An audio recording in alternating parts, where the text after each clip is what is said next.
Right then, welcome back, and today, oh, she is pretty. Probably my favourite R1, the 2008 Yamaha YZF-R1 to be more precise, and let's not muck about and let's not ignore the elephant in the room. These things are difficult to ride. Not in real life, they're quite nice, but in the game, there's something amiss with every single one of the R1s. They all like to wheelie, and like to really wheelie. Now, having done quite a few miles on the 04 and then this, and then the 14 as well, I've done the 14, that's coming next. I think I've worked it out. You're not going to like it, but I think I've worked it out. So, where do we go? What do we do? I went to Imola GP, and I worked out that to get the bike to stop wheeling, you have to drop the rear preload. Now, if you drop the rear preload, it means the bike turns quite slowly. Not only that, it tends to go off the edge of the tyre. So as soon as you get on the gas, whoop, you get a little bit of slip, and she's a bit slidey. What it also does, it cooks rear tyres, as my good friend Speedy's been finding out because he's been mucking about with it. It likes to barbecue a black pieces of rubber. But yeah, once you've figured it out, and I say figured it out, you'll either like it or you won't. And I quite like it because you need to ride it a little like a 250 or a 125. Get turned in nice and early, and then get on the gas halfway around the corner. Look at the slide and the brakes. The brakes are quite good. I did have to do a bit of fettling. We had a hell of a ding-dong at Kyle Army. I know I've already put it out and people have watched it, so I hope you enjoyed it. But once more through the final corner, go on, all the way around the outside, on the brakes. And that is a current model GSXR that's just been, shown the outside of the track. But yeah, it went alright. We did a 137.899, which would have put us 37th, which, for a bike with a rating of S880, which is not the highest, not by miles, I thought that was quite good. So, I didn't know what to do. It felt like it was all over the place. I kind of worked out how to ride it or use it, but I still didn't know what to do with the setup because I didn't know whether it was the front end, the rear end, the traction. I didn't know anything. So I went to UMC Outer. Why? I know the track, I know where all the bumps are, and it puts a hell of a lot of energy into the tyres. What surprised me was the speed. All the way down the straight, into first, no problems. I don't recall that having happened recently. I was worried about the transitions through the chicane, excuse me, but lap one was a bit wild. On the second lap, I kind of worked it out. Just get it turned early. Back to that old 250, no power, high corner speed, big lean angle kind of riding.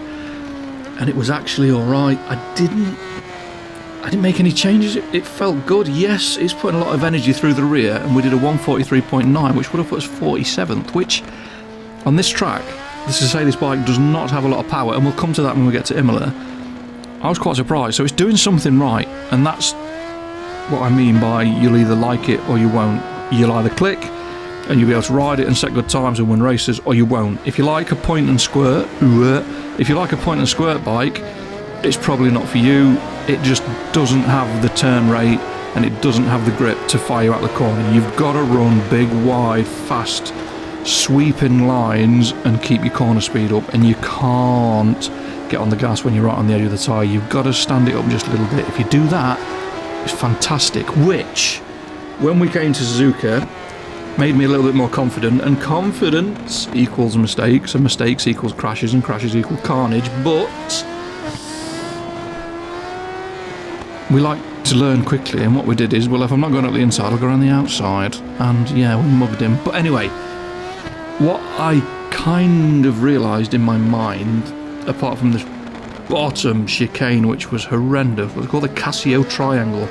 Interesting name. But you can see there, getting the gas, it's stepping sideways, stepping sideways, stepping sideways. But kind of worked out that I've always said I think the wheelbase on the bikes was entered into the game incorrectly.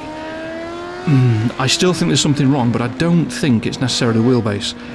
I think the rear grip on all of the R1s has been buffed by Ride, as in by Milestone, because they're the cover game for the bike, aren't they? The current gen cross-plane crank R1 is the cover star. Now we did a 205.8, which was 64th. It wasn't bad. Loads of long corners, loads of acceleration zones, so it's holding its own. But I think I've worked the R1s out, and I've done it again on the 2014. And guess what?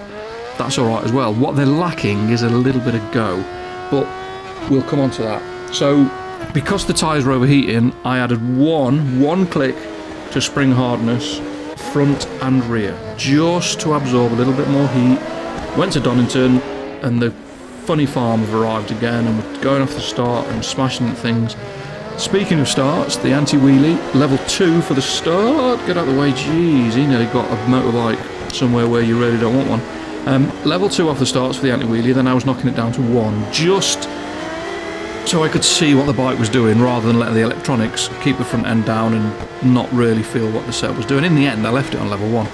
So anti-wheelie 1 for the main bit of the race, I was just using 2 for the launches. Now, that extra corner speed was getting us into positions that I wouldn't really recommend. So outside of people round Coppice, outside of people into chicanes, outside, I mean, where this MV's going, I'm not quite sure. So he has a little bit of a block, dives tight, and then vanishes into the car park, never to be seen again.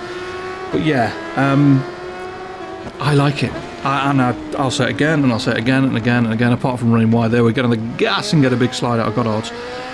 I do like it. It's very, very similar to the Aprilia RS-V4 models, where you've just got to avoid the curbs for a start, but you've just got to brake that little bit earlier, give it a bit more time to turn in, let it settle in the corner, and then just before you get on the gas, stand it up slightly, and then it will drift and slide and fire out. Yes, we only did a 127.6, which was 185th, but it needs more power, Captain.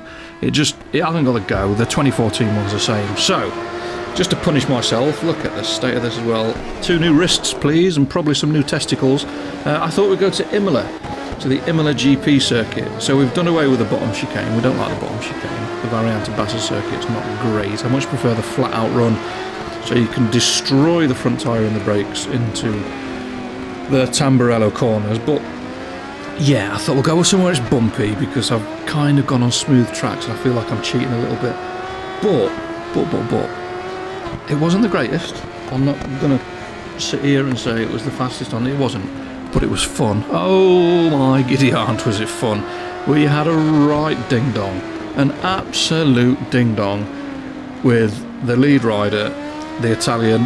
Now, is that a Mr. or a Miss, or a Ms, or a M, or a I don't know, I'm not quite sure. But anyway, I was having to brake late, high corner speed, slide it about, and the R1, well, she was getting a bit twitchy. But look at the front end on this. I've got no right taking the best part of a second out of a Panigale through there. Just should not be happening at all. Yes, on the way out I get a bit of a slide and a bit of a wheelie, and the gap goes back up again, but that's by the by. So we sold him a dummy. The old, I'll go around the outside, oh no I won't, I'll come up the inside. And this is what I mean by a lack of power. 3, 2, 1, bye-bye, Mr. Panigale, I can't really get past you. But we got on the brakes, massive stoppy over the top of the hill into Piratella, use the curb as a berm, sell him another dummy, or them, round the outside, up the inside, into Aqua Minerale, jobs a cod, and that's another win on my bedpost. Thank you very much, ladies and gentlemen. Good night. I'll see you next time. No, I'm only joking. But yeah, I like these bikes. I do like these bikes. I mean, the original R1 will always be sought after because it's the original R1, like the original Blade, the original anything. But this 2008 model, it is just, I like the underseat pipes, I like the styling. We did a 142.6, 130th, but I could forgive this bike a lot. Yes, I went a bit short on the gear and it's smashing into the limiter, but it doesn't matter.